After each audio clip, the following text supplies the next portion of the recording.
Hello everyone, I am Manisha from AMZ Blast team. I hope you are all well. In this video, I will tell you comprehensive list of documents required for GST registration. But before we start, don't forget to subscribe our channel for more updates. Let's begin with the essential documents required for GST registration.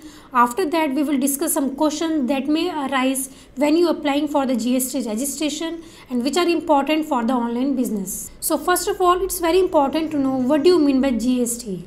So let's understand this. GST is a single tax laid on supply of goods and services right from the manufacturer to the customer. It has replaced multiple taxes like VAT, service tax, etc., simplifying the taxation process. Many people have questions, what do you mean by CGST, SGST and IGST? So let's understand this. CGST. CGST is the tax collected by the central government on intra-state supplies. Intra-state supplies means when you sell within same state. Now understand what do you mean by SGST. SGST is a tax collected by state government on intra-state supplies of goods and services. It is laid along with CGST when transactions happen within the same state. So let's understand what do you mean by IGST. IGST is collected by the central government and then distributed to the respective states. Let's understand what are the documents required for the GST registration. So first of all, you require PAN card, Aadhaar card, passport size photograph, front page of passbook or cancel check will also work. You must have email ID, phone number. If you are living in a rented property, then you also require rent agreement from the owner of that property. If you are living in a house which is owned by your father, your mother or maybe by your family member, then you also require NOC, no objection certificate from that person. After that, you require electricity bill, but make sure your electricity bill is not older than 2 months. After that, you require legal name of business. So these are the details that you required for the GST registration. It is very important to note that if property is not in the name of a person who is applying for the GST, then you must have NOC from that person who is the owner of the property.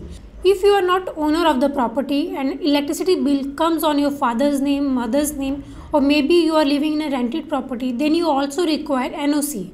NOC is no objection certificate.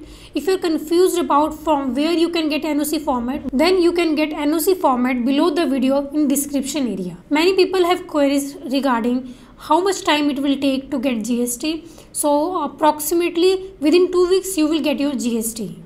It's very important to understand rent agreement must be on stamp paper. NOC is required when you are living in a rented property, when property is owned by your father or your mother. Let's understand what do you mean by legal name of business. When registering for GST, the business owner must provide the legal name exactly as it appears in official documents.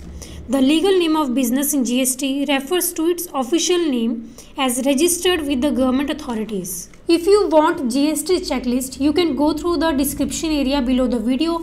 There you can download the checklist through the link. If you have any queries related to GST checklist, you can mail us, you can call us and you can also WhatsApp us. Many people have questions related to GST, so let's understand those questions. Is GST mandatory for online business? The answer is yes. GST is mandatory for online business. If you want to sell products on Meesho, Amazon, Flipkart, then GST is very important. If you have any queries related to GST, product selection and supplier selection, then you can visit our website www.amzblast.com. You can join our 5-day free demo course and you can also enjoy our 7-day free trial of our services. Thank you for watching my video. If you have any queries, feel free to contact us.